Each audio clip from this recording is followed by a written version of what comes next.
बहुत समय पहले की बात है। एक अद्भुत जंगल में 4 पक्षियां रहती थीं। मैना, चील, कबूतर और कौआ। इनमें एक अनूठा रहस्य छिपा हुआ। अजीब सा किला दिखाई दिया। सभी पक्षियां आश्चर्यचकित हो गईं और उसे अच्छे से जानने के लिए निकल पड़ीं।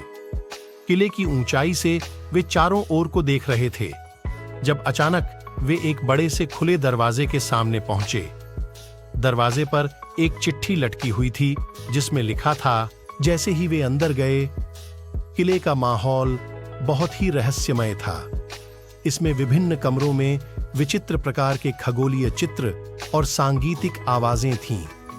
मैना, चील, कबूतर और कौआ ने अपने अपने सवालों के उत्तर ढूंढने के लिए भटकते हुए कई कमरों की जांच की। चील ने एक कमरे में एक पुरानी किताब पाई जिसमें एक पुरानी दास्तान लिखी थी। इस किले का रहस्य उस समय की कहानी से जुड़ा हुआ है जब यहाँ प्राचीन ऋषि विश्वामित्र ने अपनी तपस्या की थी।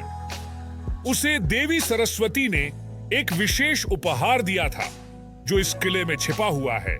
मैना ने एक और कमरे में एक सुरम्य स्वर महसूस किया।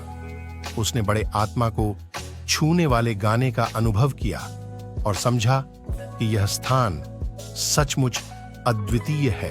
कबूतर ने एक अन्य कमरे में एक रहस्यमय बर्तन पाया जिसमें अमृत से भरा हुआ था।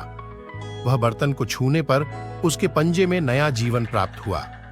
इस बर्तन में से एक चिट्ठी भी निकली जिसमें लिखा था। इस अमृत से संपूर्ण जंगल की सुरक्षा होगी, परंतु यह सभी पंछियों की एकता पर निर्भर करेगी। कौआ ने एक अन्य कमरे में एक विचित्र चित्र पाया जिसमें एक पुरानी कविता छिपी थी। उसके पढ़ने के बाद वह समझ गया कि यह चित्र सभी पक्षियों के बीच में साहित्यिक और कलात्मक संबंधों की बढ़ती एकता को दर्शाता था। इस रहस्यमय किले का खुलना ही नहीं चाहता था, इसलिए यह पक्षियों को विभिन्न प्रकार के परीक्षणों से गुजरना होगा ताकि वे अमृत का उपयोग सही तरीके से कर सकें।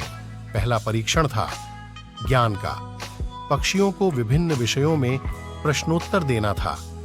उन्होंने भूगोल, गणित, इतिहास और साहित्य के क्षेत्र में अपनी ज्ञान की जांच की।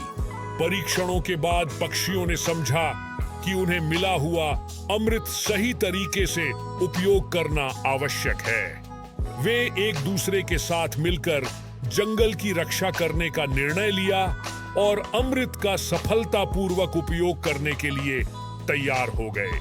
जंगल में एक नया राजा बना जिसने सभी पक्षियों को एक समृद्धि भरी जिंदगी दी। उनका मिलन से एक नया संबंध उत्पन्न हुआ जिसने जंगल को और भी सजीव बना दिया।